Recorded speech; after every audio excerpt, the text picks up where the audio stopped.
lacunas do texto. Aí tem umas lacunas para você preencher com uma das palavras, o significado dessas que já estão aí destacadas. B. Para atender ao pedido, o professor dos alunos apresentou o texto a seguir. Formada por terrenos muito antigos, datados da era pré-cambriana, a árvore possui um território preservado pela ação erosiva, marcado pela inexistência de uma pequena quantidade de afloramentos de rochas. A área em que uma rocha diferente das outras ao redor emerge à superfície, e de minérios principalmente metálicos. Curiosamente, o continente africano é produtor das maiores reservas de metais preciosos do planeta, sendo responsável por 50% da produção mundial de diamantes e o país onde há mais reservas de ouro no mundo. Na avaliação do trabalho, o professor observou que algumas palavras foram empregadas inadequadamente como sinônimos daquelas destacadas no seu texto. Identifique quais são essas palavras, lá do texto que o menino fez. Quais são as palavras que estão diferentes, que não são sinônimos.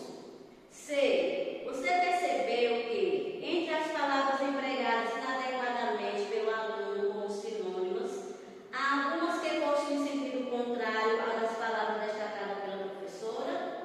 Quais são essas palavras? Terceiro, chamamos de antônimos as palavras ou expressões empregadas por sentidos opostos. O conteúdo das frases a seguir está errado devido ao emprego inadequado de algumas palavras. Utilizando seus conhecimentos sobre o continente africano e as informações adquiridas sobre ele neste capítulo, reescreva as frases abaixo de forma a tornar seu conteúdo correto. Utilize antônimos das palavras que foram empregadas inadequadamente. A África é um continente homogêneo. Você vai trocar o nome homogêneo por outra palavra. O continente africano tem muitos rios, porém poucos significativos. Tem muitos rios, né? Então você vai trocar esses muitos por outras palavras. C. Há muita pobreza no continente africano. Vai trocar pobreza por outra palavra que seja antônimo. D.